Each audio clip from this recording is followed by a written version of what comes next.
Gipaimbestigahan na sa Davao City Police Office ang police mobile nga nakuhaan og video nga nag-U-turn sa restricted nga lugar sa syudad. Ani report ni John D. Esteban.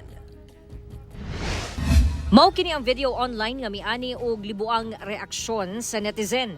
Din makita ang usa ka police mobile sa Bahada, Davao City nga nag-U-turn kini taliwala sa signage nga nagbawal niini. Naka-double solid yellow line usab ang lane nga gituyukan sa maong police mobile. Sa website sa Land Transportation Office, base sa road and traffic rules, ang baong pavement marking nagpasabot nga gibawal ang pag-overtake, lakip ang pag-U-turn ug ang pagtabok.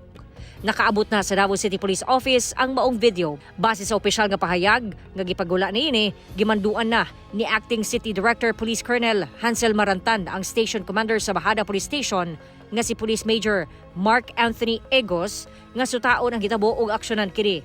Ugaling masuta nga walay igong rason ang misupak niini, ipailawom kini sa tukmang sanction subay sa regulation sa DCPO.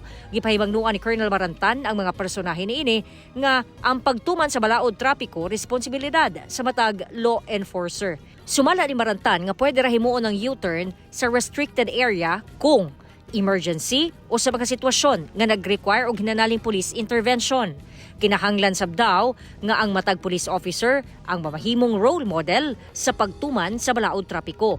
Samtang, sigon ni DCPO spokesperson Police Captain Hazel Caballero Tuazon, ilahaw sab daw sayron kung kinsa ang nagkuha sa video. Ugaling masayran matud pa sa DCPO nga ang driver ang nagkuha sa video, doon na matud pa kini kalapasan sa Republic Act 10913 o ang Anti-Distracted Driving Act nga nagbawal sa paggamit og mobile communication devices samtang gamaneho.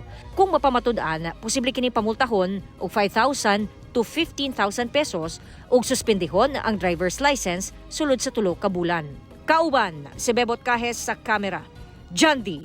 Esteban, 1 Mindanao.